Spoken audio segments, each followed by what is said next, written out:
So Sinan off to a nice start in his first Pioneers outing. That with that first big strike. Second offering, and he also gets a strike call.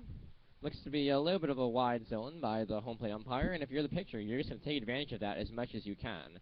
When you place the ball a little bit outside the zone and getting a call, that's not something that the hitter can do much with. Here's the 0-2 pitch.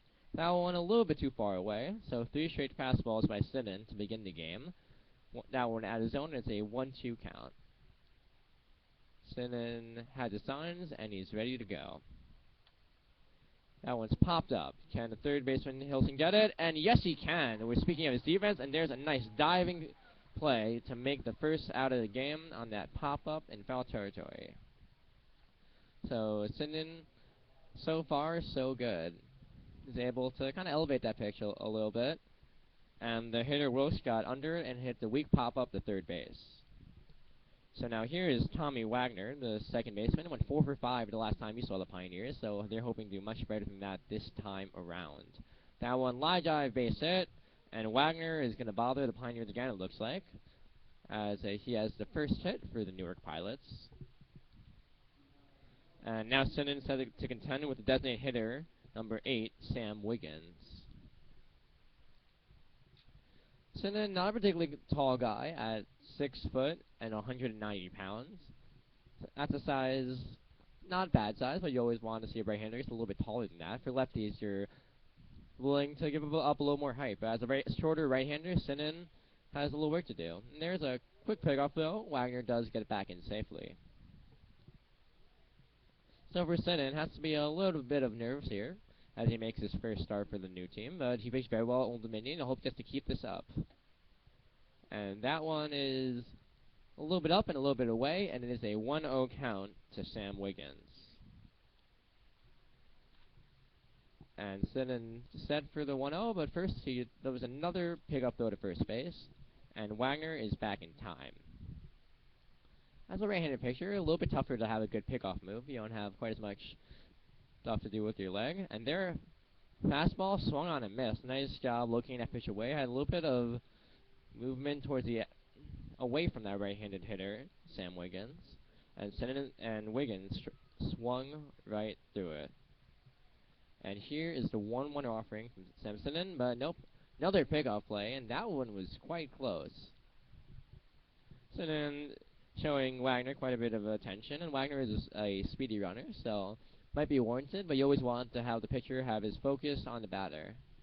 Let's see if he can bear down the strike here. 1-1. Little breaking ball, that one just missed. Some relatively sharp movement on that, as we can see from up here. That one missed just outside. Sinan working relatively quickly, and here he is set again. Here's the 2-1. Another pickoff, though. And Zach Bellinger at first base with a nice job making the tag, but Wagner just barely got his hand in. So it's going to be a 2-1 count for Sam Sinan, dealing with fellow righty Sam Wiggins. That one's fouled away onto the Dunfield roof. And if you're not familiar with the ballpark, the way it works is you have the top of the stands, and then there's a stairwell to the roof of the ballpark, and only then can you get into the press box. So decent amount of balls that end up on the Dunfield roof. There's another one, and unfortunately for everyone, not a souvenir. There's the 2-2 pitch. Breaking ball, and Fisher's going to have no chance. He had to block that pitch in the dirt, and once that happened, Wagner easily had the base stolen.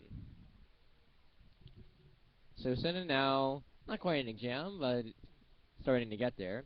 3-2, 1 out, and a runner in scoring position at second base, and that's Tommy Wagner. So big pitch for Sinan as he hopes to toss a clean inning in his first frame as an Elmira Pioneer. Here's the pitch. That one hits him, and Wiggins will be awarded first base. And now the Newark Pilots have 2 runners on with 1 out. Not a purposeful hit by Sinan, certainly not in this situation. Maybe it's a fastball that got away from him, hoping to pound the batter Wiggins inside, maybe induce a weak pop-up, but unfortunately for him, didn't move enough, and Wiggins will take his base. Now batting for the Pilots is shortstop, number 7, Tanner Geisel. And for the Pilots, always nice to have a shortstop capable of being your cleanup hitter. First offense from Sinan. First, he's going to turn around and give a look to second base. We have Nick Walker going there to catch a throw if Sinan was going to deliver one. He chose not to.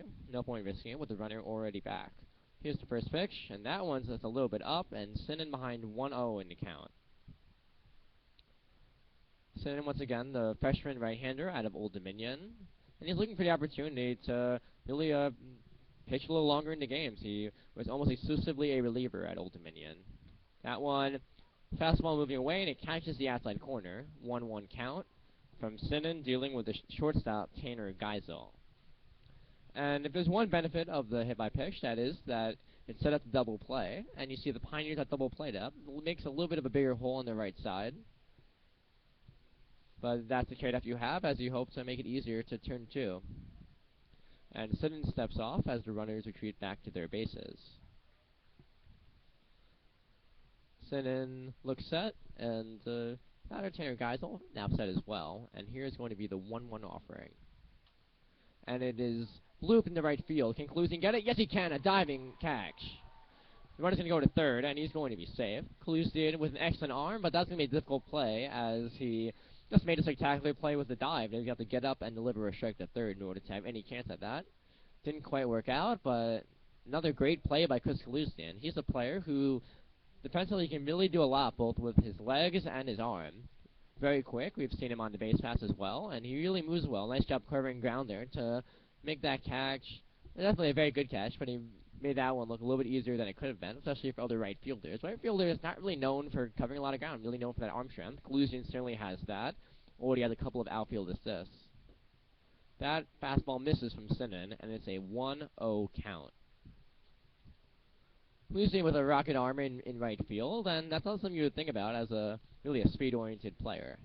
Is the 1-0, and that one kind of gets the inside corner for a strike. Maybe a little two-seam movement on that towards the right-handed batter, but it didn't move enough to leave the strike zone, and that will be a big call strike for Sam Sinan. 1 out away from getting out of this first inning. That fastball moving too far away, and it's going to be a 2-1 count as Sinan deals with the third baseman, Zach Wall. 2-1 count, 2 outs here in the top of the first inning as the Newark Pilots take on the Elmira Pioneers. That one is a pop-up. Will it be playable? Zach Bellinger giving it a look, and it will go out of play just over the Pioneers' dugout. So, for Sinan, that will be just a strike, but he'll certainly take that. He's now 1 strike away from escaping this inning. So it's going to be a 2-2 pitch from Sinan to the third baseman, Zach Wall, for Newark. That one is a little breaking ball, some late movement, getting right over the corner, and Sinan with a big strikeout to end his first Pioneers inning. So, for Newark, no runs on only 1 hit, and up come the Pioneers to bat in the bottom of the first inning. You're listening to the Elmira Pioneers Broadcast Network.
Hi everyone, and we're back here on the Elmira Pioneers Broadcast Network. And the Pioneers Newark Pilots 0-0 after half an inning. The Pioneers getting ready to take their first hacks against the pitcher for the Newark Pilots, and that is Russell Griffin. He's a left-hander out of Grand Valley State. and she is a rising junior. So the Pioneers dealing with a left-handed pitcher, and it's going to be interesting to see how the pitcher Griffin deals with the Pioneers' right-handed batters. You have Kalusian leading off, Walker, another big right-handed batter. Then after a string of lefties, you're going to have Taylor Hilson, who's done quite well, and Derek DeLear. Pioneers, though, do feature a couple of key lefty batters in T.J. Dixon, Christian Santisteban, and Zach Bellinger, and also Joe Garana and Drew Fisher. So it's always a big test for left-handed hitter going up against a quality left-handed pitcher. We'll have to see if they're capable of handling same-side pitching. And we're set for the bottom of the first inning. Here is Griffin's first pitch. That one is up and away to Chris Kalusian, and we're underway here in the bottom of the first inning after the Pilots failed to score in the top of the frame. Second pitch to Kalusian. It's a ground ball to shortstop. Shortstop Geisel deals. Fires first in time, and now will be one away in the inning. So Kalusian with the ground out. He entered the at-bat hitting .364. So that's certainly the type of number you want to see, but the average has gone down just a little bit after that ground out. And here's T.J. Dixon, the Pioneer center fielder, and we heard a few days ago that he was named a freshman All-American after an excellent debut season at Stanford. That one, fastball, two-seam movement too far inside, Dixon having to move a little bit to get out of the way, and it's a 1-0 count to him here in the top of the first. Second base from Griffin, that misses inside as well, maybe a little bit up. And Dixon heading to count 2-0. Here's a spot where you have a hitter, not known for his power, but he can choose to elongate his swing, maybe hit the ball a little bit harder. That one is moving away from Dixon, and it will miss the strike zone once again. Now it is a 3-0 count. Dixon way ahead of the pitcher Griffin, and let's see what he does here. The 3-0. That one will miss inside, and T.J. Dixon draws a 4-pitch walk. Nice job by Dixon getting on base. He did lead the Stanford Bulldogs in walks this past season, so he is a guy who maybe still working on his pitch recognition, but if you're not delivering offerings that look like strikes, he's not going to swing at them. So nice job by Dixon getting on. And it's a double whammy for the pitcher Griffin, because not only does he allow a base runner, but Dixon has excellent speed, enters the game with 7 stolen bases. Here's Nick Walker, the other Pioneer, who's also a freshman All-American. And that one, breaking ball misses low, and it's going to be a 1-0 count to second baseman Nick Walker. Walker entering the at-bat, hitting .400 with 3 RBIs, 2 of which came on a big hit in the 8th inning of last night's game. Here is the 1-0 to Nick Walker, but first it's going to be a little bit of a pick-off throw to Dixon. He gets back quite easily, as the first baseman Austin Clark gets the ball back to Newark curler Griffin. And here is the 1-0 offering. There it is. That one misses just high. That's a nice job by the catcher. That's Philanews, trying to frame that one, make it look like a strike, but the home plate umpire having none of it. And Walker headed to count 2-0. Interesting thing for Walker, someone who showed some pop at Old Dominion, but all of his hits so far this year for the Pioneers have been singles. That one is popped up down to first base line and out of play into the area where the Pioneers take batting practice, and it will be 2-1 to Nick Walker. Walker, coming off really a great season for Old Dominion. We talked a little bit before about his defensive issues, really a outfielder for Old Dominion, moving primarily to the infield for the Pioneers. And here's going to be the 2-1 offering. That one misses outside, and some issues for the lefty Griffin early in this game. Yeah, you look at Griffin, he's a lefty, he's a projectable pitcher, meaning he could add some weight, maybe add some velocity. But you wonder, how did he end up with the Pilots? What is he working on? Very well might be working on his control, as he walks Nick Walker, quite fitting given his last name. And the Pioneers now have 2 runners on without the benefit of a hit, with 1 out here in the top of the first inning. And up to the plate is going to be the Pioneers' designated hitter, Christian Santisteban. Santisteban, a natural first baseman, but the Pioneers prefer Zach Bellinger defensively, so Santisteban has moved to designated hitter. And he is Chris Kalusian's teammate at Manhattan, and he actually out-hit Kalusian with the Jaspers this season. Really showing a very smooth swing, able to hit the ball up the middle time and time again. And you can see on your screen, the pilot's shading him really up the middle, because that's really where he's hit the ball quite a bit. But now you can look and see a big hole on the right side of the infield, and also a pretty big hole on the left side. So a lot of room for Steve Spawn to contend with. And there, the second base moves back to his right a few steps, to his left, excuse me. That one's a pop-up down the left field line.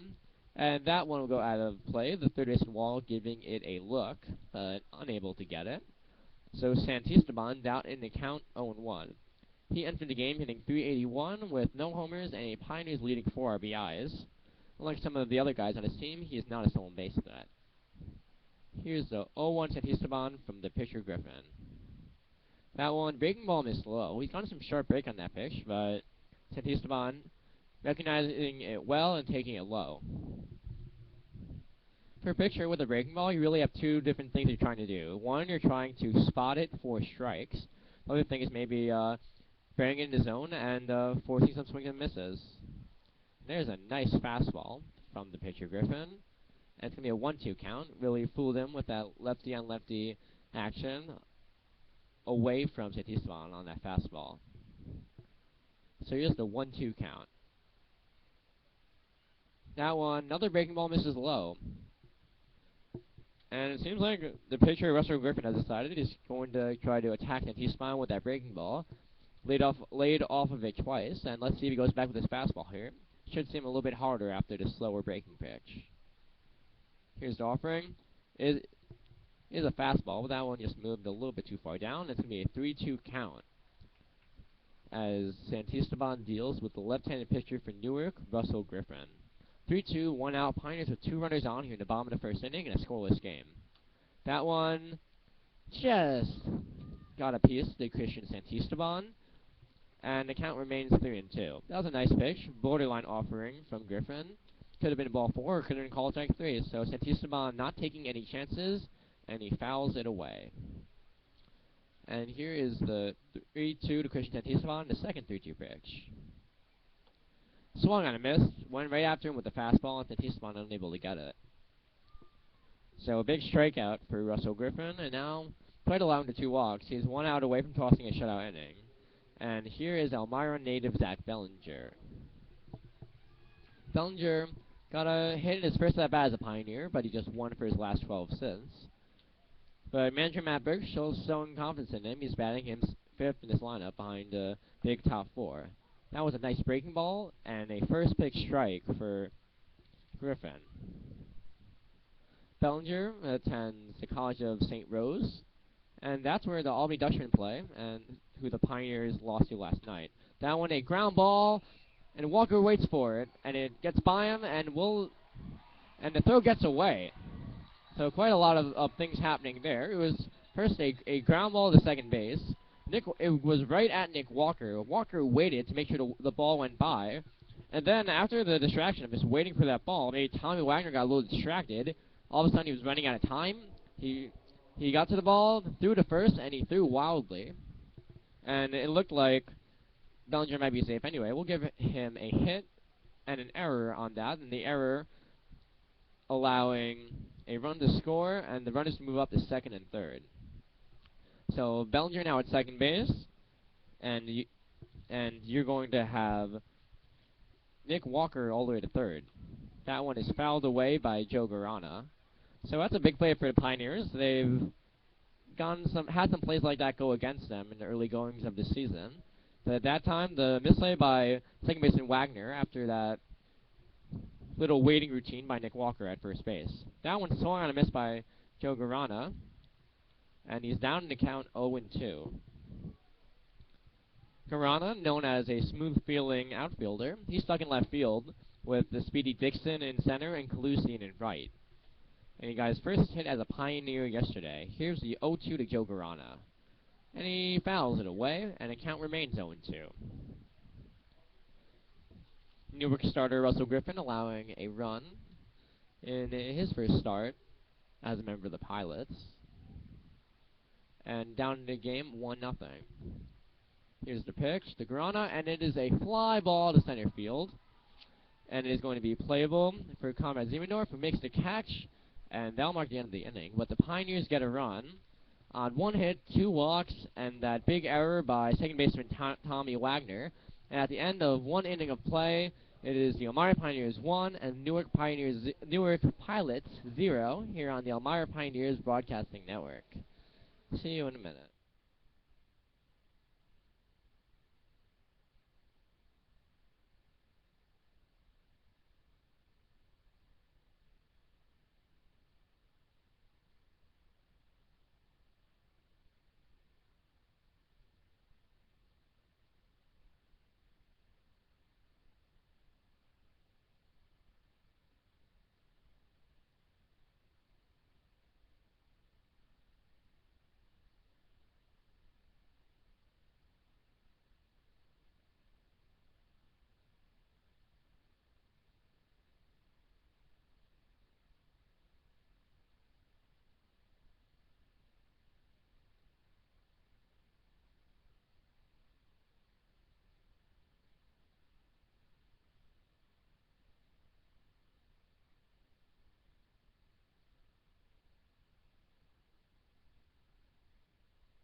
Hi everyone, and we're back here on the Elmira Pioneers Broadcasting Network as Sam Sinnen gets warmed up for his second inning.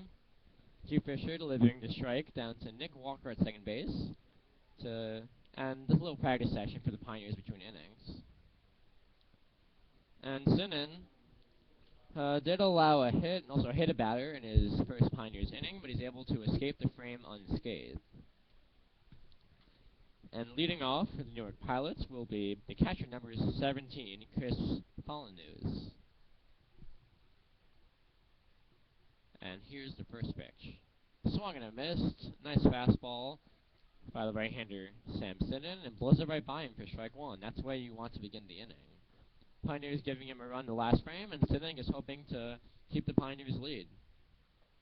Another fastball, and nice job by Drew Fisher bringing that pitch back in. Looked to be a little bit away, but Fisher very subtly brought that pitch back more towards the corner, and umpire gives him the strike call. This is an 0-2 count. Sinnen dealing with Follinews. That one is too far away. Fisher can't do much to frame that one. And is a 1-2 count on Chris Follinews, and he is the catcher for the Pilots. One of three catchers in the Pilots lineup because a bunch of pitchers haven't arrived yet. That one, fastball right on the corner, and Follinews takes it for strike three.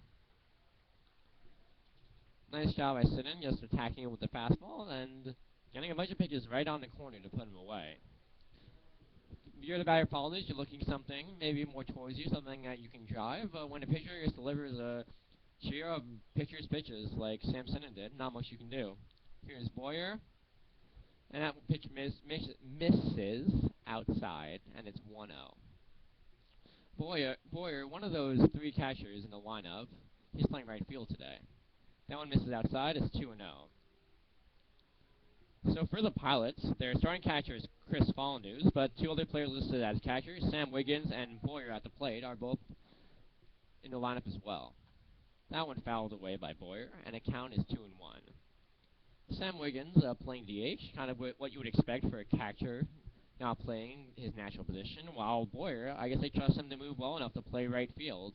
Have to see if his range becomes an issue when balls are hit to him. Then there's also the pitcher Braxton Wilkes leading off in left field. That pitch fouled away by Logan Boyer. It's now a 2-2 count. Sinnen working back from 2-0 to make it even. And there's one out here in the top of the second inning. The Pioneers with a 1-0 lead over the Newark Pilots here at historic Dunfield. Here's the pitch from Sinnen. Took something off the bat, and Boyer was totally fooled. That's the second swing strikeout to begin the inning for Sam Sinnen, and his third in a row.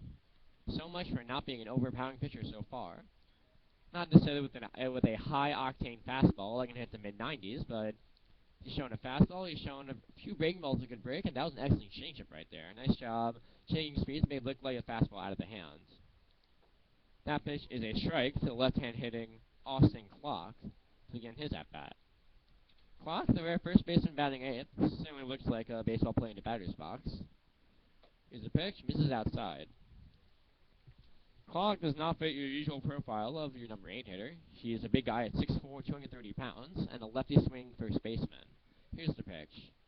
That one lined fair down the left field line and towards the corner. And Gograd is going to get it. He's going to deliver the throw to second base, but it won't be in time. And that will be a double for the first baseman, Austin Clark. And Sinan allows a 2-out base runner. And also his streak of 3 consecutive strikeouts has been broken. And Sinan left that pitch just a little bit up. And a nice job by Austin Clark picking and going the other way with it. He had a soft line drive, and the third baseman Taylor Hilson, with a left-handed batter at the plate, was playing a little bit farther off the line, and it cost him there as that one goes for a double. And here's Conrad Ziemendorf. That one is spotted on the outside corner for a strike.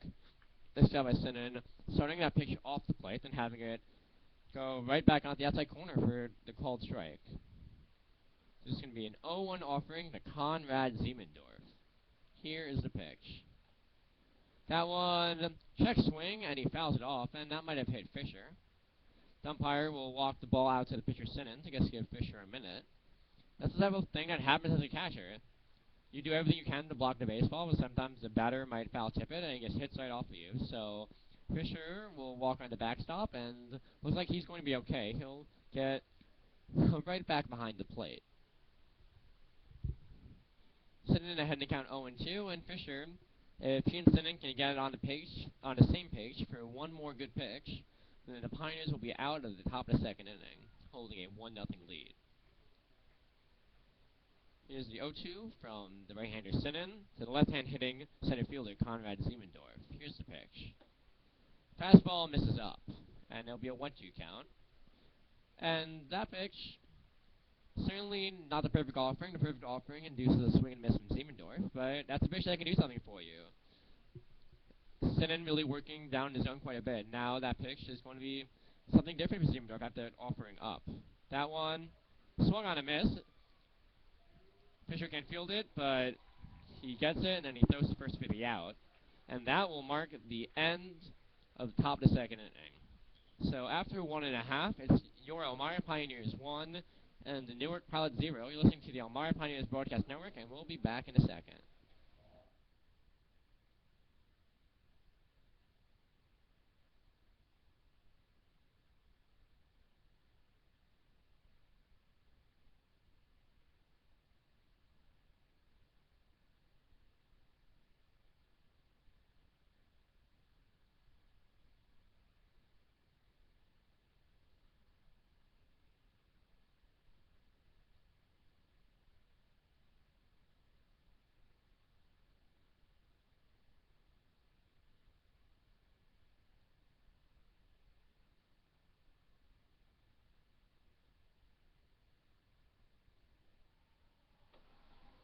And we are back here on the Elmira Pioneers Broadcasting Network, broadcasting from historic Dunn Field in Elmira, New York, as the hometown Elmira Pioneers take on the Newark Pilots.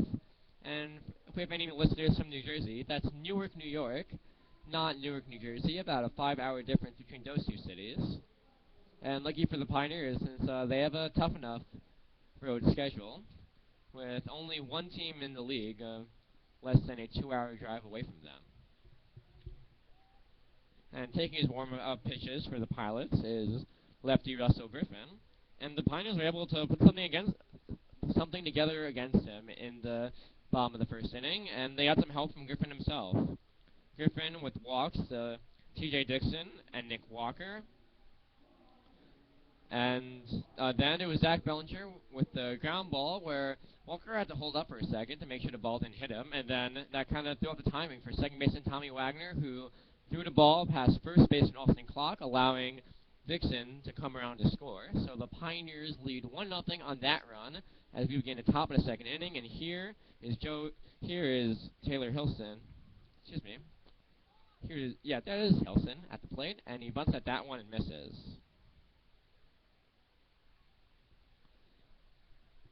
Hilson really with a spectacular night last night. He went 2 for 3 with a walk, and also made a couple nice plays at third base. Here's the 0-1 pitch. That one is blooped into right field. That's going to be trouble as it drops in for a hit. Hilson rounds first aggressively, but he will stay right there. That's another single for Taylor Hilson, and he's gone on a hit in his He's gone on base his last 4 at-bats. His last 3 official at-bats have ended with a base hit. And Hilson continues to play well from the bottom of the Pioneers order. They've been a little bit too top-heavy so far in this game. So far in this season, I should say. With the top 4 hitters, Kalusian, Dixon, Walker, and Santisteban really being excellent, and no one else hitting even 250. But now you have Hilson coming around. You have Bellinger with a nice hit there.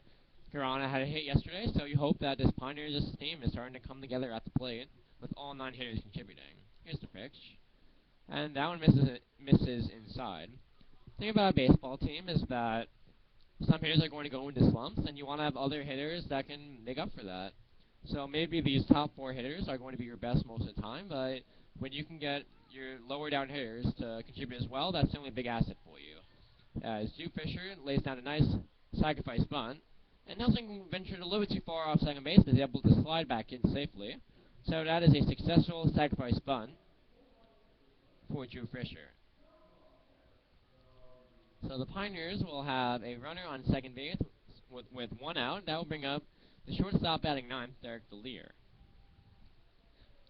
DeLear, off to a rough start to the season. He's just 1 for 15, but he has 2 RBIs and also a pair of stolen bases, and some nice defensive work at shortstop as well, hoping to just add the hitting to his repertoire.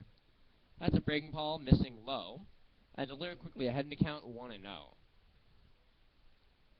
So the Pioneers with a nice threat here in the bottom of the second inning, as Hilson leads off second with 1 out. That pitch, moving towards DeLear, he flinched for a moment, but that one didn't go quite far enough, not nearly to hit him, and it actually stayed in the strike zone for a strike. Is the 0-1 offering. And that one's popped up right side, and that one is going to go off the tarp. The first baseman, Austin Clark, really giving a tremendous effort there. Almost going over the fence, but he's unable to get the ball. And it will be, I believe it's 1-2 on Derek DeLear. Scoreboard says 0-2. In the event, 2 strikes on DeLear, and he'll hope to show off his 2-strike approach as he trails an account to Newark left-hander Russell Griffin.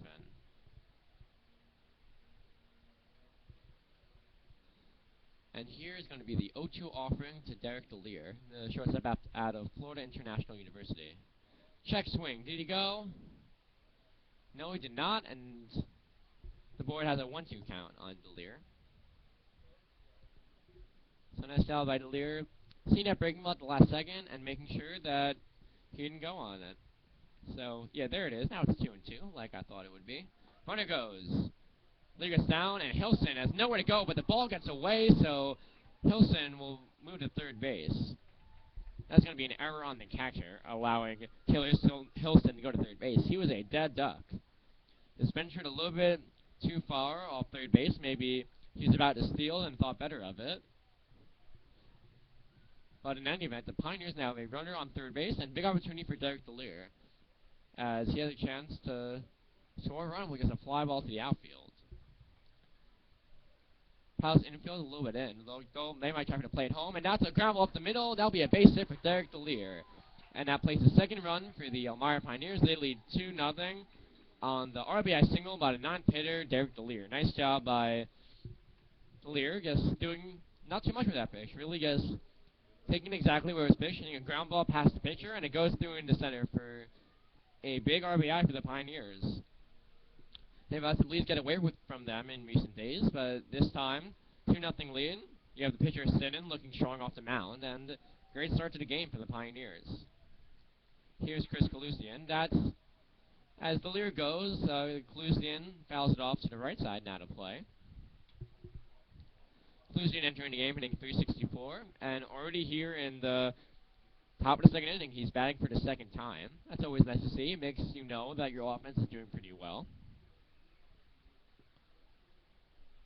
And Kalusian, the right fielder, and the leading hitter for the Pioneers last season at .376. Here's the pitch. Another ground ball, but this time right to the pitcher. He bobbles it, and everyone is going to be safe. That is another huge error by the Newark Pilots. And they've already had 3 so far in this game. First, there was a misplay by the second baseman, Wagner, after Walker now lead board getting hit by the hit by Bellinger.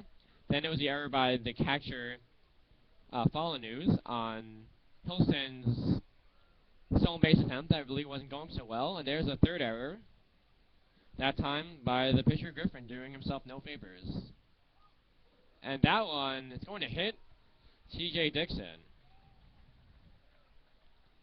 So the Pioneers are going to have the bases loaded.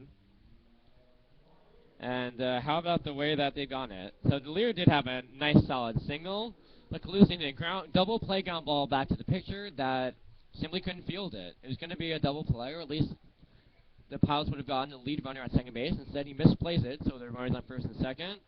Then Dixon gets hit by the pitch, the second hit batsman already in this game between the two teams. And the Pioneers have a huge threat. They lead 2-0, but with the bases loaded and one out, they're hoping to extend their lead, maybe even double it with a base hit from Nick Walker. He's trying to walk his first at bat. And there's a line drive into center. Will it drop? Yes, it will. And that'll be an RBI single for Nick Walker as Derek DeLear comes around to score. So DeLear has the RBI single, then comes around on another RBI base hit, this time by Nick Walker. And the Pioneers now have 3 runs already here with 1 out in the bottom of the second inning.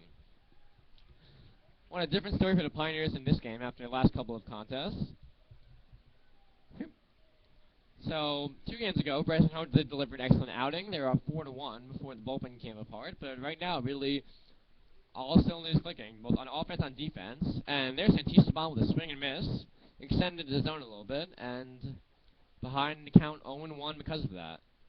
Nice job by Griffin going away from him, maybe having a little bit of an advantage as he faces the same side hitter, Santisteban, the lefty swinger. That's a breaking ball, and nice job by Santisteban laying off that one, and it's going to be a 1-1 count. So Santisteban hoping to pad the Pioneers' lead. His lead on the team for RBI is just tied by Nick Walker, so he needs a hit or at least a fly ball into the outfield to take that over. But there's a wild pitch, and in comes Calusian to score. And the Pioneers take advantage of another mistake by the Newark Pilots. In this inning, we've had an error by the catcher, an error by the pitcher, one hit batsman, and there's the wild pitch. And out is going to come Newark manager Mike Armstrong to try to settle down his young lefty. And for the Pioneers, this is really the type of start that you dream about. You've scored 4 runs with only 1 out in the bottom of the second inning. And your pitcher, Sinan, has really looked very sharp. He did allow that 2-out double last inning, but he has 4 strikeouts already. He hasn't hit a batter, but he hasn't walked anyone. And he's getting some favors from his Old Dominion teammates as Nick Walker drove in a run, and there's another run that came in on the wild pitch. So it's going to be a 2-1 count to Christian Santisteban, the rare occurrence of a pitcher meeting on the mound, I should say, in the middle of an at-bat. Here is Santisteban dealing with the left-hander Russell Griffin. It's a 2-1 pitch. Swung on and missed. Griffin with the elevated fastball, and Santisteban swung right through it. That's really a big thing for left-handed batters. You're growing up, you're seeing the vast majority of right-handed pitchers. And now suddenly you enter the college ranks and you're seeing a lot more lefties, and it's an adjustment. Not only are they new to you, but it's tougher to see the ball out of their hands. Here's the pitch, and it's going to grounded foul. And first base coach Archie McNellis gave that one a look, thought about fielding, but just realized hit a little bit too hard and a little bit too far past him, so he lets that one go. And it's a 2-2 count to Christian Santisteban with only 1 out here in the bottom of the second inning. Pioneers already have 3 runs in and 4 runs total in the game. And the pitcher Griffin steps off the mound, and now we set again for the 2-2 offering. Trying to get on the same page with the catcher Chris Fallnews. And they are set. And here comes the 2-2. That one is outside 3-2. And Griffin, one more wide one away from loading the bases once again. Pioneers have had their way with him this inning. Well, not quite to the extent that you would expect in this 3-run frame. 3 hits and also some defensive mistakes. That one will be ball 4, misses inside, and Nice at bat by Santisteban as he draws the walk. And up comes Bellinger, and Bellinger had he didn't drive in the first run, but the first run came to the plate as a result of his at bat, as he hit a ground ball to second base.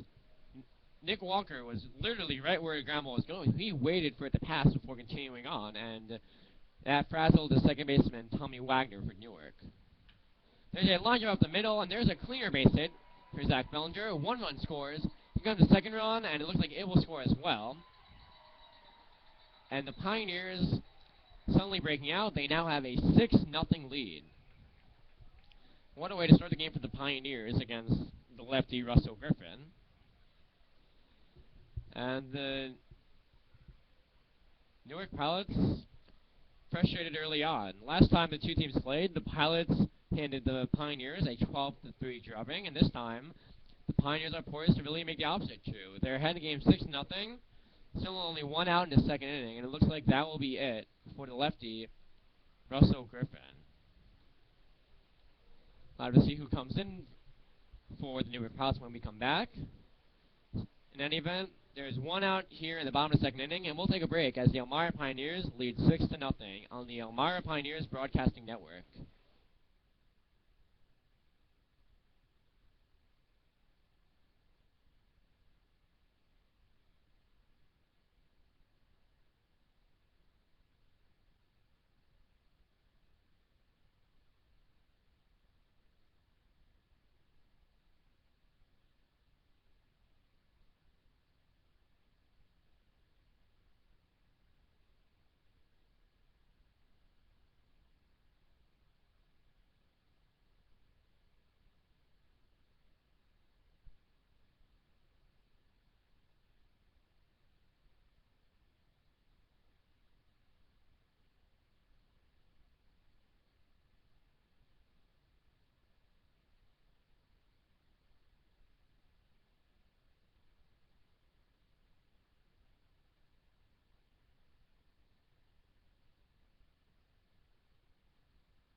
And we are back here on the Elmira Pioneers Broadcasting Network.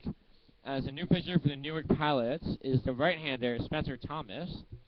He is 5'11", 195 pounds, a little bit of a smaller pitcher out of Georgia College. And he's a rising senior, a guy looking to make an impression as his college career is nearing its close, and see if a team could look at him in the Major League Baseball draft next season. And Thomas is going to enter a jam. The Pioneers have runners on first and second with one out. It is already a 6-0 game. And Thomas's task is simple. Just make sure no more runs come in. Pilots with a difficult start to the game, and the Pioneers just trying to keep pouring it on. You can never really have enough runs, especially early in a game. There's a lot of time left. The Pilots already show that they're capable of exploding for 10 or more runs, so the Pirates is going to try to keep pouring it on. Maybe there's some things you don't do. Maybe you don't try to steal a base when you're up by this many runs. Maybe you don't lay down a bunt. But on the other hand, you just want to plate more runs. Sinan with already a long time on the Pioneers bench as he waits for his offense to stop hitting. But at this point, he'll just take all the runs he can get. Here's the first pitch to Joe Garana. That pitch is high. Garana ahead in account 1-0. Garana entering the game 1-7. Now he's 1 for 8. Left fielder out of Old Dominion University. Here's the pitch. That one catches the outside corner, and it's 1-1. So Pioneers with a little bit of a different look now with the right-hander Spencer Thomason, but so far this year they really haven't paid too much attention to platinum splits when making their lineups. Really showing basically the same guys out there almost every game. That one's a strike on the outer part of the plate, and it's 1-2. Garana hoping to add another Pioneer hit, and more importantly, another Pioneer run. They have runners on first and second with one out. Here in the bottom of the second inning, the Pioneers are already ahead 6-0. Here's the 1-2 pitch. That one is popped up. Third baseman will give it a look, and that is actually the catcher who makes the catch, Paul News does, and then he jumps up over the fence into his stance, but he's able to hold on to the ball. That is a big out for the Newark Pilots. They really just want to get out of this inning at this point. And for the Pioneers, it'll be Taylor Hilson, who actually began the inning. The Pioneers he will be the 10th batter the Pioneers have sent to the plate this frame, as they've exploded for 5 runs. And here's Hilson. He singled in his first at-bat in this inning, hoping to have 2 singles in the frame. And the pitcher, Thomas, will step off.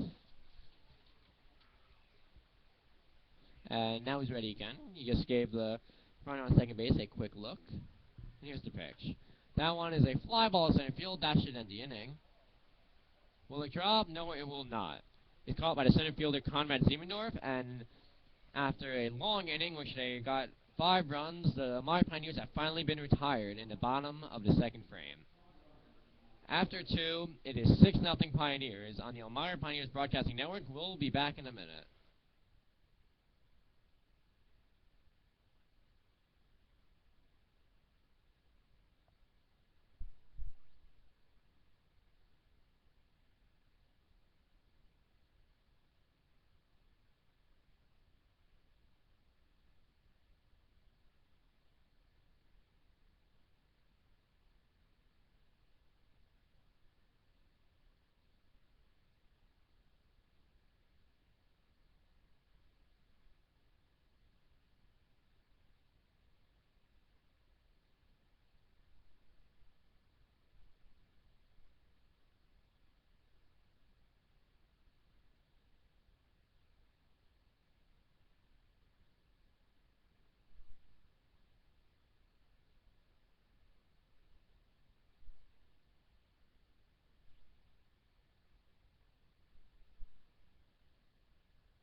Hi everyone, we're back.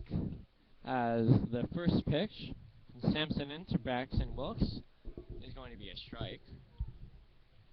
Pioneers with a big inning in the bottom of the second, scoring 5 runs on 4 hits.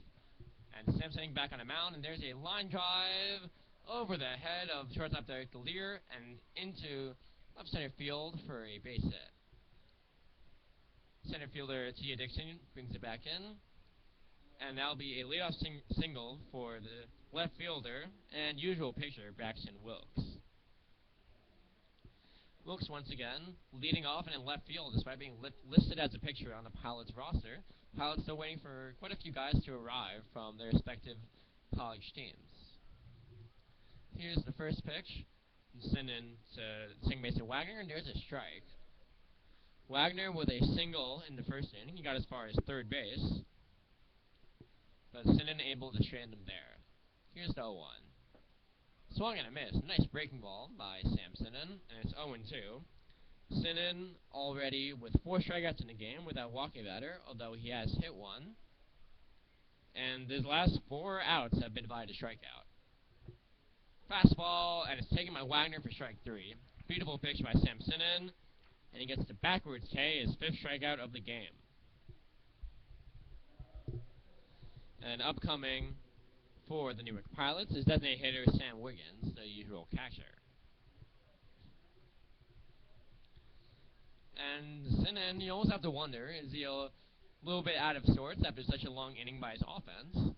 But he's come out here, and after allowing the leadoff hit, that was a great at-bat against Tommy Wagner. Swung on and missed. Nope, it was foul tipped, so The base runner will have to retreat back to first base, it seems, and indeed he will. Drew Fisher looked like he might have just had a hard time getting that, but it was fouled off by Sam Wiggins, and the Pioneers get a break, as that was truly an excellent jump by Braxton Wilkes from first base.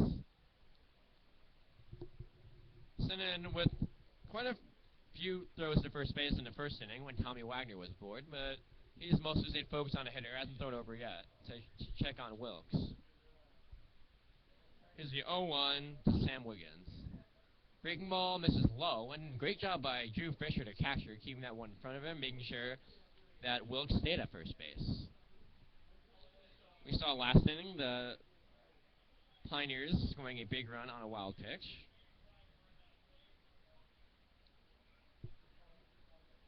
And here's the 1-1 from Sinan. And that was close. It was much closer than it should have been because Braxton Wilkes did not slide back into first base. He went in standing up, and Zach Bellinger tagged him just about as his foot landed on the bag, and the umpire calls him safe. Here's the 1-1 from Sam Sinan dealing with Sam Wiggins. And there's a strike, and it's 1-2. Nice pitch by Sinan on the outer part of the plate, right down and away, and he's really looked impressive so far. Showing good three-pitch mix, and he's able to keep hitters off balance with all three pitches. Here's the 1-2.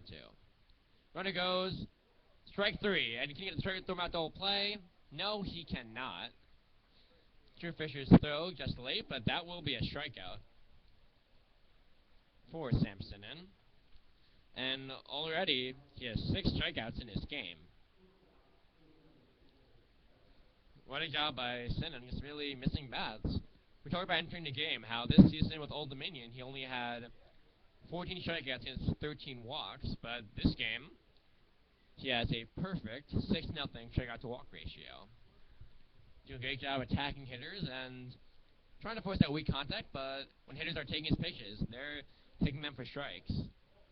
That one, an elevated fastball, and it is gone after by Tanner Geisel, who swings and misses for the first strike against him. It's now an 0-1 count. Here is Sam Sinan dealing with Tanner Geisel. The 0-1 pitch, right there on the outside corner, and the Sinan once again ahead in the count. It's now 0-2. Sinan, the 6'0", 190 right-hander out of Old Dominion. And he's making a bid to really deliver one of the best starts we've seen from the Pioneers this season. Here's the 0-2. Elevated fastball, swung and a miss, strike 3. And that is already the 7th strikeout for Sam Sinan. What a way to begin his outing. He gets Geyser to swing and miss at the elevated fastball. And after 2.5 innings, it is the Elmira Pioneers 6 and the Newark Pilots 0 here on the Pioneers Broadcasting Network.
And we are back here on the Elmira Pioneers Broadcast Network.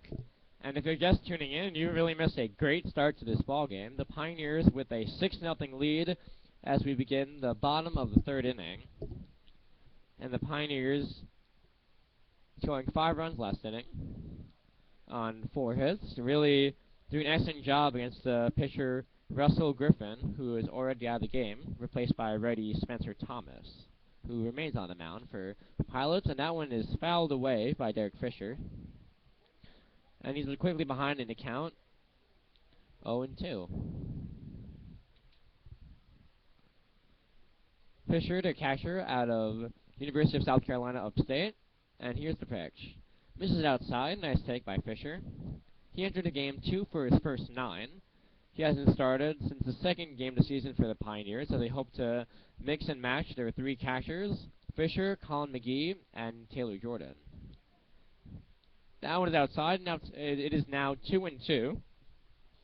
Right-hander Thomas dealing with the lefty hitter Drew Fisher. Fisher was sacked by bunt in his first plate appearance. Here's the pitch. Ground ball right to shortstop.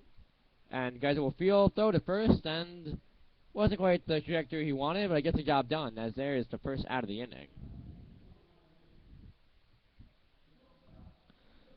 And up comes Derek DeLear to the plate, and the Pioneers' 9th hitter, he really delivered a big hit in this game. He delivered an RBI single to plate the Pioneers' first run of the inning and second of the ball game to make it a 2-0 game at that time. That one is maybe a little bit of a slider for a strike from Spencer Thomas. And DeLear behind the count 0-1. He did a nice job hitting the ball up the middle in his first at-bat. And he was rewarded for his efforts with a hit and an RBI. That one misses just outside, and it's 1-1. Thomas dealing with DeLear. Fastball is a strike, and it's 1-2. DeLear behind the count, hoping to battle back. He just had his second hit of the season for the Pioneers, and speedy guy, if he gets on, he's a threat to go.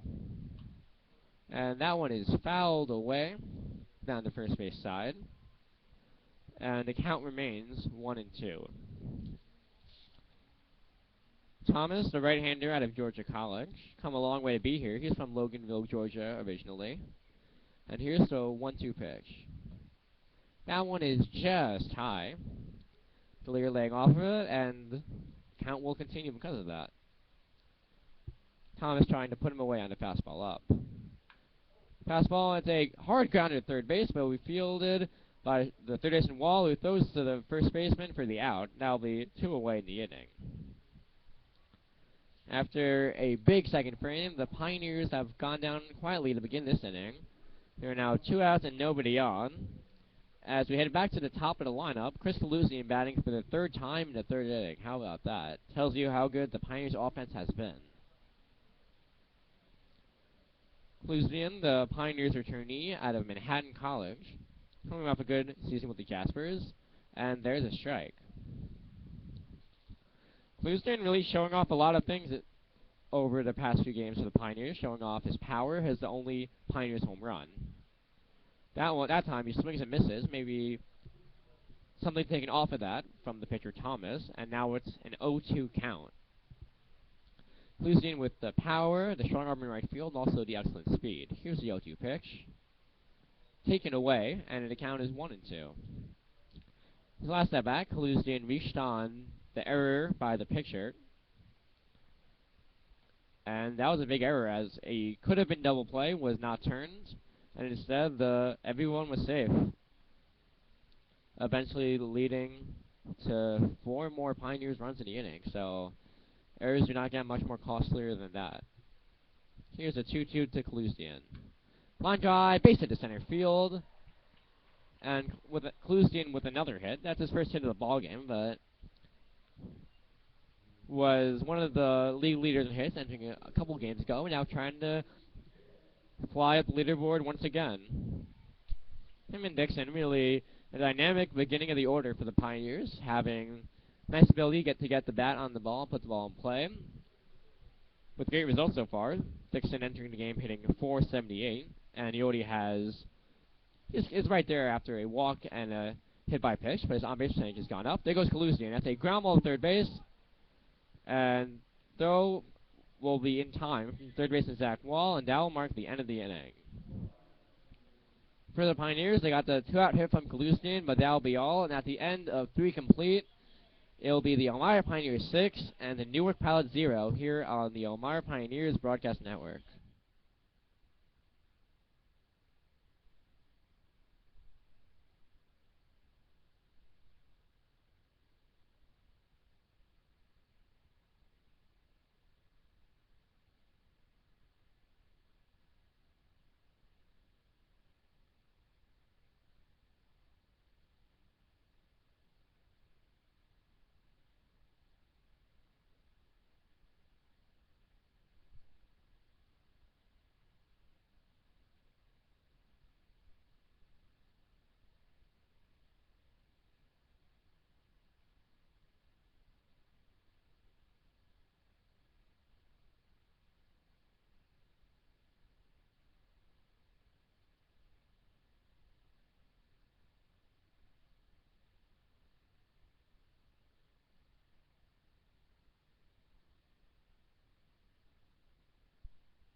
And we're back as the top of the fourth inning begins here at historic Dunn Field. The Pioneers up 6-0. Fastball from Sam Sinnen, and that one's fouled away. And Sam Sinnen's been off to a spectacular start for the Pioneers. He's allowed 3 hits and a hit batsman to begin the game, but 6 strikeouts. Excuse me, even up to 7 at this point. That one misses away. So 7 strikeouts and no walks from Sinnen. And you really can't ask a pitcher for much more than that. Pioneers have had some defensive issues, but when you're blowing by hitters, defense can't do anything to stop it. And that one misses inside, and sitting behind in the count 2-1 to the third baseman, and that'll be Zach Wall. And here's the 2-1. Fastball outer part of the plane is popped up, first base side, and well out of play. That one ends up on the roof again, as it so often does here at historic Dunn Field. So Sinnen looking for his 8th strikeout. The pitch. Hot shot off the glove off the body of Hilson, and it's fielded by Derek DeLear, who makes a nice effort, but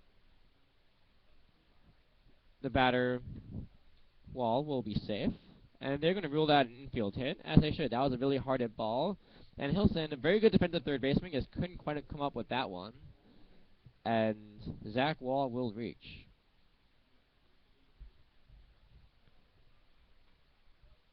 So after the leadoff single by Wall, it will look like a line drive in the box score, is the famous saying. And now, runner on first to begin the inning. And there's a great fastball by Sam Sinnen.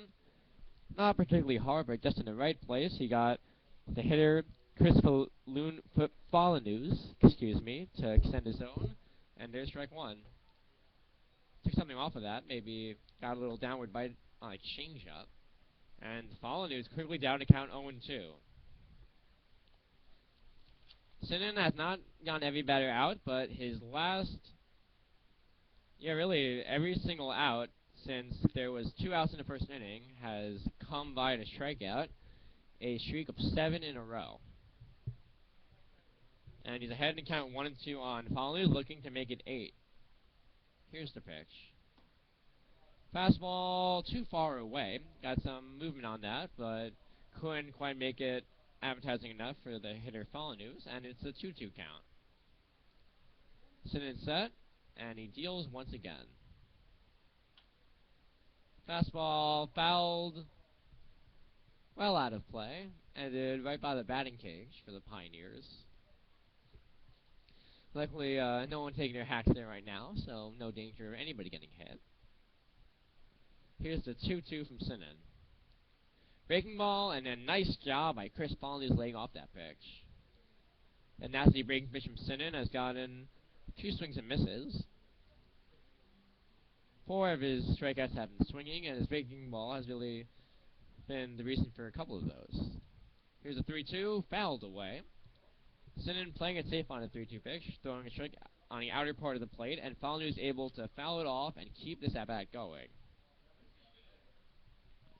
So Sinnen, once again, with a 3-2 pitch to Chris Falanews. Here it is. Fastball right on the corner for strike 3. What a pitch by Sam Sinnen. The batter Falanews thought he drew the walk, but nice job by Drew Fisher, making that one look as convincing as possible to the home plate umpire. That's a big first out of the inning for Sam Sinnen. Pioneers offense has spotted him 6 runs, and the last thing you want to do is walk a guy and give the Pilots a chance to get back in this game. Nice job by Sinnen, setting down Falanews and keeping his strong run going. That's 8 strikeouts for his last 8 outs. Here's the pitch. Elevated fastball, swung on and missed. The count is 0-1. Sinnen attacking hitters with his fastball. Then, once he's ahead of count, he's showing a changeup and a very good curveball, even a slider. That fastball misses outside, and it's a 1-1 count. For a pitcher, it's really all about starting off hitters with a fastball, but once you're ahead of the count, like Sinnen has so often been, you can do a lot of different things. Here's the 1-1. Pitch just up, and he's behind a count 2-1 this time. 3-ball count to Falanews, and now Boyer ahead in count 2-1. So Sinnen has had to work quite a bit here in this inning, but still run on first with only 1 out. Ground ball to middle. Can DeLear get it? No, he can't. Here comes C.J. Dixon, and he will hold the runner to second base. but that's going to be a single for Logan Boyer. And the Newark Pilots have their first real threat of the game. First time they've had multiple base runners on since the first inning here in the top of the fourth. And a catcher, Drew Fisher, is going to come out and just make sure his pitcher, Sinan, is settled down. Big lead, and really no problem here. Just got to make some good pitches and get out of this inning. Yeah, I just confused Drew Fisher with the Pioneers catcher from yesterday, Colin McGee, for a moment. Sorry about that. Anyway, Fisher comes out to Sinan, and now they're set to deliver to Austin Clock. And they ground ball at third base. Hilson sets on third base, throws to first in time. Nice scoop by Zach Bellinger, and that will be the end of an inning. So you have a 5-5-3 double play, and Sinan throws his fourth straight shutout inning. At the end of 3.5 innings of play, it is your Elmira Pioneers 6 and the Newark Pilots 0 here on the Elmira Pioneers Broadcast Network.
Hi everyone, this is Robbie Knopf, and we're back here on the Elmira Pioneers Broadcasting Network with Spencer Thomas set to begin the bottom of the fourth inning on the mound for the Newark Pilots. He helped them get out of the second inning and then tossed a clean third, allowing only the single to Kalusian, and he's set to begin his second full inning of work, and he will deal with the Pioneers' second baseman, Nick Walker. So Walker digs in, and he has already reached twice, first on a walk, and then on a single. That one is a bunt that will go foul, and it's an 0-1 count. Walker is trying to get on, and he really hasn't been a pitcher who's delivered a lot of power for the Pioneers. All of his hits have been singles, but he's done a nice job hitting the ball on a line with some authority and getting on base. And also, he has laid down one successful bunt single, so that is a part of his game as well. Just not successful right there, and he will get back in the batter's box as Thomas deals. Here's a strike, and Walker quickly behind the count 0-2. The third baseman, Wall, will retreat, knowing that it's unlikely Walker will try to bunt with 2 strikes. If he fouls it on a bunt attempt, of course, that will be strike 3. Here's the 0-2 to Nick Walker. Line drive up the middle, and there is yet another base hit. He has been on base 3 times in the first 4 innings, and what a way to begin the game for Nick Walker. So the leadoff base runner for the Pioneers, they're up 6-0, and they are looking for more. Up to the plate is going to be Christian Santisteban. Check out in the first inning, but he walked in the second, and now, after getting on base for the first time, he's going to look to add his first hit of the game. Pilots at double play depth, hoping to erase that base runner at first base. And that one misses outside for a ball. So Santisteban ahead in the count 1-0. He had a rough assignment to begin the game as a left-handed hitter going up against the lefty Russell Griffin, but the Pioneers knocked Griffin out of the game in the second inning with only 1 out. And now a right-hander against Santisteban. Walker goes, and that pitch will That throw from the catcher for foul news will be wild, and it looks like Walker's going to be thrown out, but takes a bad hop on the shortstop, and that's going to be an E2, allowing Walker to advance to third. He will get credit for the stolen base, and that will be his first stolen base of the season. Getting in the column there, and that's already a second error of the game for the catcher, Chris Follonews. Here's Santisteban now with the runner on third. He can drive in. And the Pilots playing their infield a little bit in. They'll try to come home on a ground ball directed to a fielder, but with how far they're playing back, might be tough. And that pitch misses from Thomas. Behind a count 3-1, the Christian Santisteban, who has already walked once in this game, but he'd rather deliver a single and get an RBI out of it. Here is the 3-1 pitch. And it's a fly ball left field. That could be enough to score Walker. And he tags. The throw to home plate is going to be a good one, but nope, it will be a little bit high. Actually hits off the on-base hitter Bellinger. Had plenty of arm strength, but not quite the accuracy. And Walker will score on the sac fly by Christian Santisteban. Nice job by Santisteban hitting the ball in the air. Maybe would have liked to drive it a little bit deeper, but he gets the run in, and the Pioneers now lead 7-0 here. Nobody out in the bottom of the fourth inning. Rain is in the forecast, so the Pioneers want to get this game out of the way. Almost a case where you almost want them to get out of this inning relatively quickly and play the top of the fifth, because then it will be an official game, and even if the rain starts pouring down, the Pioneers will have the win in the bag. That one swung on a miss, and Bellinger behind the count 0-2. He had an RBI single in his last at-bat. So it's going to be 0-2, and it looks like the pitcher Thomas wants a new baseball. He will get it. Base is empty, but one run already in the bottom of the fourth for the Pioneers. They lead 7-0. Here's the 0-2 pitch. That one misses outside, and Bellinger stays alive. It's 1-2. That's another pitch to swing at after taking that one wide. Pitch, similar location, also misses outside, and Bellinger back even to count 2-2. And some people say this is a hitter's pitch because pitcher does not want to go 3-2. And that one misses it a little bit high. Bellinger really thought about that one for a little bit longer than you would expect, but he does not swing. And 3-2 pitch. Ground ball, just foul. Fielded almost cleanly by Pioneers first base coach and assistant manager Archie McNellis. And it is going to be a second 3-2 pitch to the Pioneers first baseman and Elmira native, Zach Bellinger. Here's a 3-2 offering from Spencer Thomas. It's a line drive, base hit, the opposite field. Nice job by Bellinger, and he's going to go for second. Gobbled up by left fielder Wilkes, but that will be a double for Zach Bellinger. His second hit of the ballgame, and second in the last 3 innings. As the Pioneers are threatening once again. They have a runner on second base with only 1 out. And up comes Joey Garana to the plate. He is 0 for his first 2.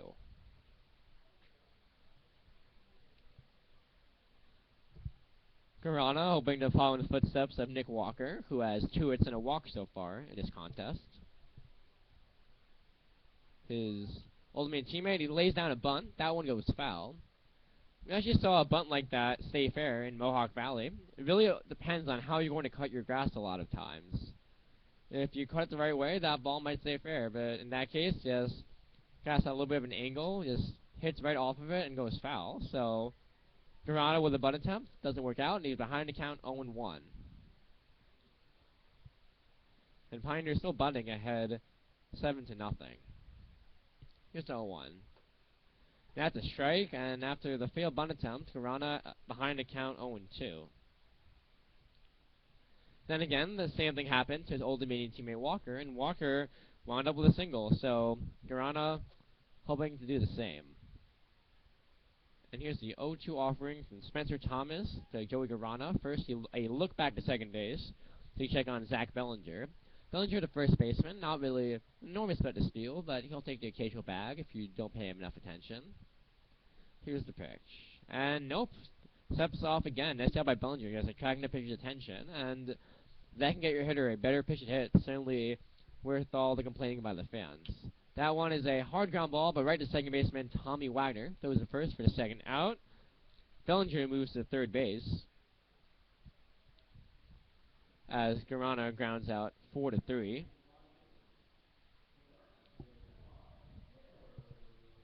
And up to the plate is now going to be Taylor Hilson. He began the excellent bottom of the second inning, maybe the best all-around frame, or second best after their 7-run sixth inning in the season opener, as the Pioneers jumped for 5 runs on lefty Russell Griffin for Newark, and there's a strike to begin the at-bat for Hilson. There's a rare high strike call. Haven't seen that too much from the umpires in the Privy Game Collegiate Baseball League. Here's the pitch. Ground ball to shortstop. That's going to be a tough play. Can he make it? Throws the first in time, and that will end the inning. Hilson with a soft ground ball 6-3. Doesn't quite have the blazing speed of Chris Kalusian or T.J. Dixon, and that'll be the end of the inning. But the Pioneers get another run on the sacrifice fly from Santisteban after Walker singled, stole second base, and advanced to third on the throwing error by the catcher News. And after 4 innings, it is the Elmira Pioneers 7, the Newark Pilots 0 on the Elmira Pioneers Broadcast Network.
Hello, Pioneers fans. We're back once again here in the top of the 5th inning with the Elmira Pioneers leading by a score of 7-0. It was 1 run in the first inning, scoring on an error, 5 runs in the second inning, and you had RBIs from Derek DeLear, not T.J. Dixon, but Nick Walker, Zach Bellinger, and a nice run scored on a wild pitch. There's a strike on the first pitch to Conrad Siemendorf, and then the Pioneers chipping in for one final run last inning on a sacrifice fly by Christian Santisteban. And that one misses, and the count is 1-1. Sam Sinnen still out there for the Pioneers. He's now the second Pioneers pitcher to work into the 5th inning. There's a strike fouled away. Manager Matt Burke's really trying to keep his pitchers to 4 innings the first time through the rotation, but when a pitcher has looked as good as Bryson Ho did the other day, and Sam Sinnen has today, you keep him in. Here's the 1-2. And wow, that one changeup disappeared from Sinnen. The batter, Conrad Siemendorf, was totally fooled. A weak hack, tagged out by Drew Fisher, and that is yet another strikeout for Sam Sinnen. He's now up to 9 in the game. How about that? Excuse me, he's only up to 8. I gave him credit for 1 extra strikeout. Here is the first pitch to the leadoff hitter Braxton Wilkes, and there's a strike. So Sinnen with 1 strikeout in the first inning, 3 more in the second inning. That's 4. No, that is his 9th strikeout. Excuse me. Couldn't see one at the bottom there, and that is 9 strikeouts for Sam Sinnen through 4 1/3 innings. Pretty unbelievable. That is the season high for strikeouts for a Pioneers pitcher, and it's not even close. 0-2, and misses outside, so it's 1-2. Sinnen looking for strikeout number 10. He struck out the side in the second and third innings. Struck out each in the first and fourth. There's a line drive past Nick Walker and into right field for a base hit. So the first, so Braxton Wilkes has had himself a nice game as the leadoff hitter for the Newark Pilots. He has 2 singles. Last time, Simmons kept him right there by striking out Tommy Wagner looking, Sam Wiggins also looking, and Tanner Geisel swinging.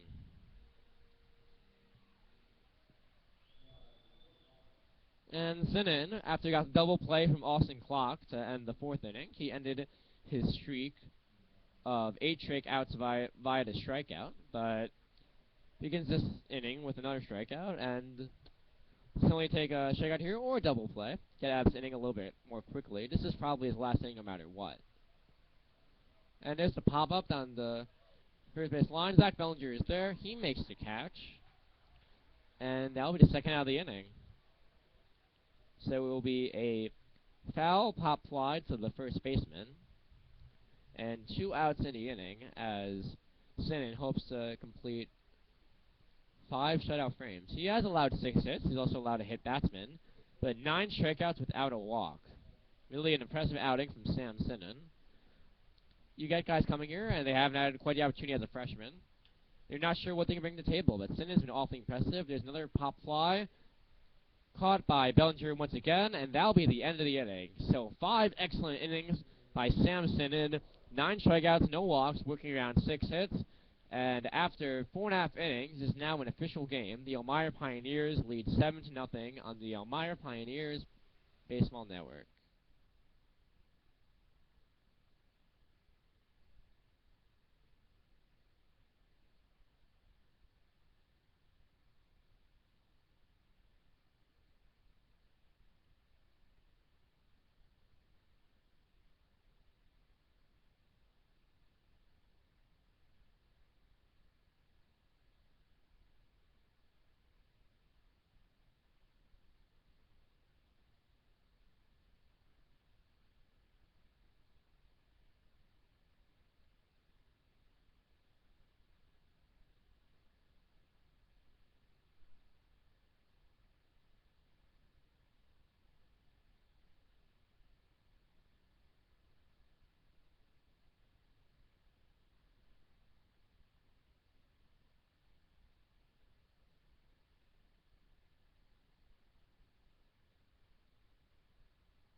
Hi everyone, and welcome back to the Pioneers' 6th game of the season against the Newark Pilots, and it has been quite a game for the Pioneers. They are ahead 7-0 after 4.5 innings, and that might be the end of the game. As we mentioned at the end of the last inning, it's an official game, and the rain is really coming down here in Elmira, New York. And maybe we'll go into rain delay for a while, but if this is the end, it will be a 7-0 win for the Elmira Pioneers and a complete game for Old Dominion right-hander Sam Sinan. Sinan, as it stands right now, has gone 5 innings, allowing no runs on 6 hits, striking out 9 without walking a batter, although he did allow 1 hit batsman. And really an amazing outing for Sam Sinan. And on the offensive side, quite a few highlights for the Pioneers as well. You have Nick Walker, who has 2 singles and a walk. You have Zach Bellinger with an infield single, another single to play the run, and then his double in the last inning. And you have Derek Lear with a big RBI hit. And also Taylor Hilsing contributing a big single to start the 5-run second inning. And you can see the Pioneers players dragging the tarp out. Not quite the ground screw in this league that you have in the major league, so the players doing their best to help out, maybe having a little fun with it. Obviously very famous moments in baseball history of players playing around on the tarp, and this very well might be the end of the game. Obviously fans want to stay out a little bit longer, enjoying themselves at a baseball game, and it's nice to be there for as long as possible, especially if your team, in this case the Pioneers, is doing well. But it's hard to see this one continuing. The forecast had rain coming down hard right about this time, and that's really exactly what's happening. The Pioneers, once again, ahead in this game 7-0 after 4.5 innings. And just a clarification of baseball rules. The game is over, or at least the game can be finished if the trailing team has at least as many at bats as the leading team, and the game has completed, or at least the game is at least in the 5th inning. So in this case, the Newark Pilots have been up to plate 5 times. The Pioneers have been up to plate 4 times. Pioneers up 7-0, so no need to have any last licks. So this could very well be the end of the game for the Elmira Pioneers, and if it is, even if the rain shortened affair, this might be the best all-around game for the Pioneers this season. Between the heroics of Sam Sinnen, the clutch hitting with runners in scoring position from Nick Walker and Zach Bellinger, and the Pioneers, whether it's right now or maybe in an hour or an hour and a half, they look set to improve their record to 3-3 and get revenge on this Newark Pilots team that last time these two teams met, also at home in the Pioneers' second home game of the season in front of a great crowd of 3,124 fans. The Pilots handed them a 12-3 demolishing, but the Pioneers right here had 7-0, holding the Pilots to 6 hits and no runs while getting 7 runs and 8 hits of their own. And we'll take a break. We'll see if we have any more baseball to be played here at Historic Dunn Field as the Pioneers lead 7-0 after 4.5 innings.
Hi everyone, and we're back from Historic Dunn Field. As you see the tarp on the field covering the entire infield, but The Pioneers, even if this is the end of the game, will certainly take it exactly as is. They were leading the Newark Pilots 7-0 when the tarp was put on.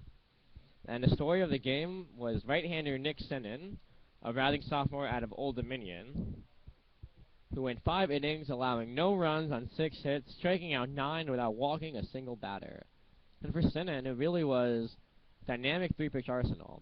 He was spotting his fastball while on the outer part of the plate, putting it low and away where even if the hitter swung, they couldn't do much with it. Then he would mix in his curveball, which at times showed really sharp break. You could also spot it for strikes occasionally, and a couple changeups where the hitter was just totally lost. They saw the fastball out of the hand, and they swung like, yeah, they swung as though they thought they were going to hit the ball hard, and all of a sudden, where in the world did that ball go? That was the look on their faces every time he was able to strike them out on that pitch. And for Sinnen, a really encouraging outing. So he matches Bryson Ho's 5 innings of work, but he's also the first Pioneer starter to surpass 4 innings without allowing a run. So really quite an impressive outing by Sinnen. And on the offensive side, the Pioneers got a run in the top of the first inning on play I think I've described a couple times at this point. So the Pioneers had runners on first and second with 2 outs after walks to T.J. Dixon and Nick Walker, when Zach Bellinger hit a ground ball to second base. But before it got to second base, you had the runner Nick Walker on first base, and basically the ball was coming right at him. He was already 10 or 15 feet away from the bag, and he just kept waiting. He knew, instead of trying to run in front of it, he didn't want the ball to hit him and make him out, so he just waited for the ball to pass before he kept running, and Tommy Wagner was second base just waiting this entire time, and waiting, and while he was waiting, Zach Bellinger was running hard down the line, though he is almost at first base. So Wagner gets the ball. He has no time. He has to quickly deliver the ball to first base. And his throw to Newark first baseman Austin Clark was wild, and that allowed the Pioneers' first run to score. Then in the bottom of the second inning, Taylor Holston began with a single, was sacrificed to second base before Derek DeLear delivered his second hit of the season, and he made it a big one, driving into Pioneers' second run. Then, the inning continued as Chris Kaluzian hit a ground ball right back to the pitcher Griffin. Had a chance to maybe even get out of the inning and record a double play. Instead, he bobbles the ball. Everyone is safe, so the Pioneers have runners on first and second with only 1 out. Tia Dixon was hit by a pitch, and then Nick Walker contributed an RBI single. Christian Santisteban, before his at-bat was finished, a wild pitch brought in the third run of the inning. He walked. And then Zach Bellinger driving in the 5th and final run as he delivered an RBI single. So the RBIs in the frame were from Derek DeLear, Nick Walker, and actually 2 RBIs from Zach Bellinger, and the 5th one scoring on a wild pitch. And then finally in the 4th inning, the Pioneers got their final run as Nick Walker singled, stole second base, and moved to third on an error by the catcher, and came around to score on the sacrifice fly by Christian Santisteban. So, really quite a job by the Pioneers offense. Just taking a quick look at their hitting with runners in scoring position. So they went 1 for 3 in the first inning. Then the second inning, they went 2 for 3. They went 3 for 5, so that's another great job. And then in that last inning, they did go 0 for 3, but one of the ones they're counting as an out was that big sac fly by Santisteban. So Pioneers had issues getting hits with runners in scoring position, but this game was really the exact opposite. Great job by them, just taking everything that they got from pitcher Russell Griffin, then a little bit off of reliever Spencer Thomas, and hitting it hard. They made Thomas and Griffin throw the ball over the plate and get pitches to hit, and these weren't soft hits. Maybe the hit by Bellinger was a little bit of a softer one, but other than that, they were hitting line drives all over the field. And great job stringing those hits together and cashing them in for runs. And when you combine hitting like that with pitching like they got from Sam Sinnen, that's really the recipe for quite a game. And we'll take a break. We'll see if we decide to continue this game. Looks like this will probably be the end, but in any event, my Pioneers 7, the Newark Pilots 0 after 4.5 innings, and just maybe the entire game on the Elmira Pioneers Broadcasting Network.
Hi everyone, and we're back here on the Pioneers Broadcasting Network. The Pioneers almost certainly about to finish a rain-shortened 7-0 win over the Newark Pilots and improve their record to 2-1 at home to begin the Perfect Game Collegiate Baseball League season. And with our broadcast just about winding up, I just wanted to ask all of you listening to please head to the chat box. I'd be glad to answer some questions. If you want to know anything about the Pioneers or about Dunfield, please just ask away. And it's fun talking. I do like talking, but it's great to hear from you guys, and I'll hopefully answer some of your questions. And so while I wait for maybe some feedback, we really can't talk anything more about Sam Sinnen. So a lot of times when you have a young pitcher, they have very good stuff, and they're trying to figure out exactly how to use it. Oftentimes, they'll throw a good fastball, show a good breaking ball, but can you throw those pitches for strikes? And for Sam Sinnen, what really stood out about his freshman year at Old Dominion was the amount of weak contact that he forced. He was able to spot his fastball and really command it well down in his zone, but sometimes commanding it down in the zone and throwing it for strikes can be two different things. There are some pitchers who just throw the ball down, down, down, and sometimes it just goes too low, or maybe it misses a little bit away, and hitters won't swing at it if you can't establish it as a strike. But here with the Pioneers in his first outing, he really showed the ability to dot that outside corner, and also he really did a great job of getting some sink on his fastball and keeping it down. But at the same time, he occasionally would go up in his zone. A great job by catcher Drew Fisher, really calling those pitches up just to give batters another look.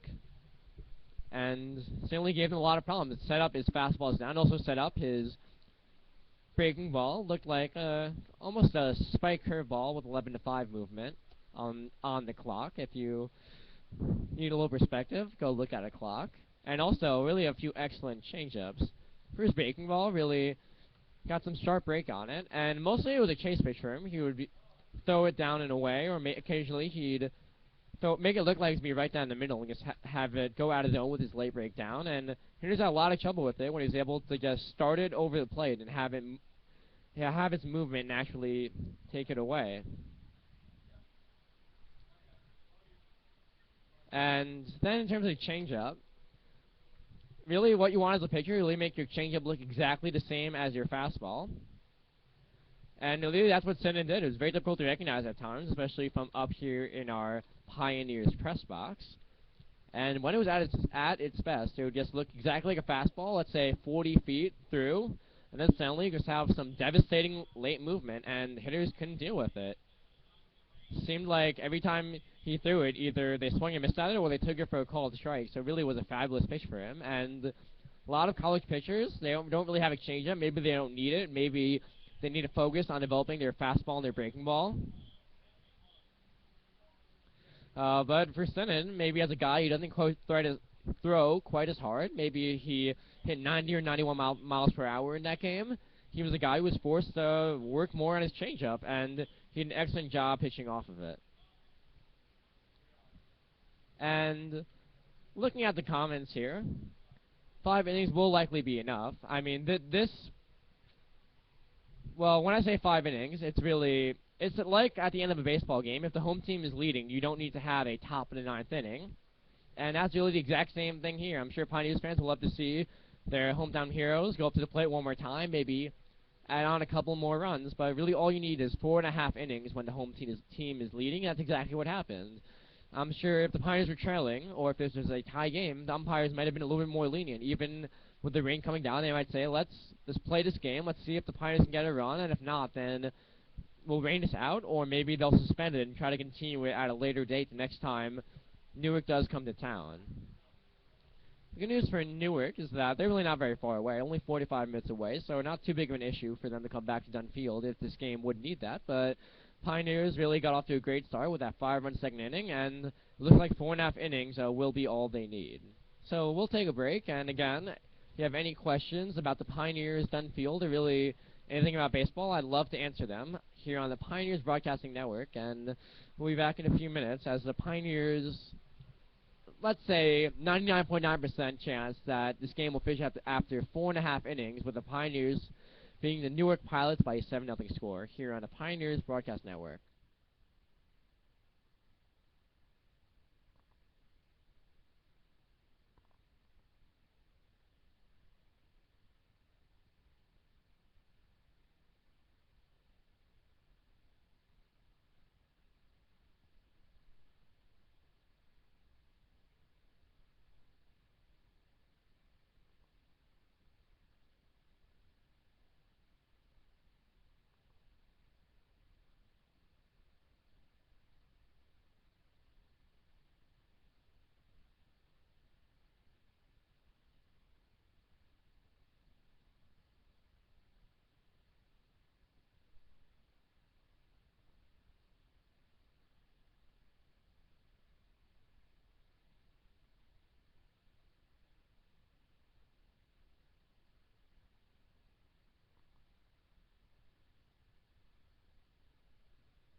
2. Hi, everyone, and we're back on the Elmira Pioneers Broadcast Network, and I'm joined by my often partner with this broadcast, and that's Doug Page. And while we're in this rain delay, and quite maybe, the end of the game, let's talk a little bit about Sam Sinnen, Doug. What did you think of the Old Dominion right-hander? Yeah, I mean, I've been really impressed by what I've seen from Sinan in this game. 6 strikeouts for him earlier in the game, and he's just been very effective with his fastball, showing a lot of life. And I also like his breaking stuff. He's frozen a couple batters for Newark, and he's really kept them off guard. He's definitely brought some energy back into this Pioneers offense and defense, and they've been rewarding him nicely here tonight. 7 runs on 8 hits here through the 4.5 innings, and they've definitely been very potent all night. Love the play of Zach Bellinger tonight. Also love the play of Nick Walker. Walker's had a great game tonight. Really, Bellinger's really swung the bat well. A lot of solid hits for him. The Pioneers have done a great job tonight, also going the opposite way. I know that's something they were working on a lot in batting practice earlier today with manager Matt Birch, and he was really trying to get the guys into the ideology of you don't have to crush the ball and get out in front of it and try to drive it. Just go the other way with it. A solid hit going the opposite way is just as good as pulling the ball and crushing it. Your own way into right field if you're a left-handed batter, or into left field if you're a right-handed batter. So he was definitely talking to them about that earlier, and they've really come through so far here today, and it's a nice turnaround for them after dropping 3 in a row, and especially falling to Newark here at home in their second game at home on opening weekend by that 12-2 score. So it's definitely been a nice turnaround here for Elmira moving forward. Yeah, just speaking to exactly what you're saying, Doug. So the Pioneers had 8 hits in this ball game, but 7 of them were singles. Really, the way they scored so many runs was taking advantage of pilots' miscues, both on the field and really just in terms of mistake pitches. Just take them, put them exactly where they're pitched, and drill some line drive singles. And they did a great job just putting their hits together, especially in that 5-run second inning, and delivering that 7-run performance behind Sam Sinnen. And yeah, it certainly has to be an inspiration for the Pioneers. I mean, is it really a coincidence that Sinnen goes out there and strikes out the side in the top of the second inning, and then Pioneers, a little bit pumped up, they deliver 5 runs in the bottom of the inning? Yeah, it definitely was a great inning there from Sinnen. I like really out on the mound how composed he is, really working fast out there. He had a good pace. There was a couple times there where Newark got a couple hits on him, got some runners on base. He did hit a batter, but he was able to work around it. He really didn't throw his pace off after he gave up a hit or walked a batter or hit a batter. He's stayed in the game. He's kept control. He hasn't let things get to him, and that's what you really need to do, moving forward in your baseball career and coming through the ranks and moving up to different levels is really not letting the outside, the little things affect you, staying to your game, just working you and the catcher, and that's what he's really done in this game. I've also liked the play of Drew Fisher behind the plate. We haven't seen Fisher since the very first 2 games of the season in Watertown and then opening night here against the Amsterdam Mohawks. But I really like his play behind the plate, and even earlier tonight, his bat at the plate, he's done a very good job. And I think as he gets more time behind the plate, develops, he could turn into a really good player for both the Pioneers and USC Upstate, going back to school. Yeah, and Sinnen really was outstanding, but yeah, a lot of credit to Drew Fisher behind the plate, obviously working with them, making sure they had the right pitch called pretty much every time, and also, I was impressed by the way he was able to steal Sinnen a couple more strikes. A lot of times as a fan, you just look at, there's the pitch, the umpire calls it, and then, oh, that one was a ball, that was a bad call, or, oh, that was a nice call. But the catcher can really influence that just by the way he presents the pitch, really by the way he catches it once he receives it from the pitcher, and Fisher with a great job just keeping pitches on the corners, and getting ahead in the count was so big for Sinnen as he delivered those 9 strikeouts. Also, tonight, Robbie, I really like the Pioneers on the base paths. They've done a very good job of moving up station to station. I also seen them swipe a couple bases, and they haven't looked like afraid out on the base paths, and that's something that I've really liked from them, and now all 5 of their games, even though they've lost their last 3, they've stayed aggressive on the base paths, and now tonight they're starting to get those hits with runners in scoring position, with runners on, that are allowing to score them runs that, we saw last night in Albany, or even the night before that in Mohawk Valley, where they couldn't seem to get that big hit to kind of propel them and get things going. They've done that here tonight, and hopefully we can see that consistently, moving forward. And, they've done a great job executing here tonight. And Samson, and obviously loving the effort from his offense. And he's had a couple of great defensive plays behind him earlier in the game. Chris Kaluzian making a nice sliding play out in right field to track down a baseball. And we saw his great arm in from the outfield to hold the runner at second. So, I mean, the outfield has played great. The infield's played great. And so far, Elmira has been able to put all aspects of the game here together tonight to lead Newark 7-0. Yeah, I mean, they did have an excellent opener against Wartown, but this really might have been the Pioneers' best all-around game of the season.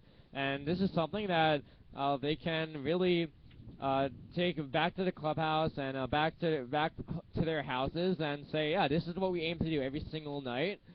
And especially like almost the way the game ended so suddenly, it ended with the Pioneers really at an all-time high in confidence. No time for it to go down at all, and now they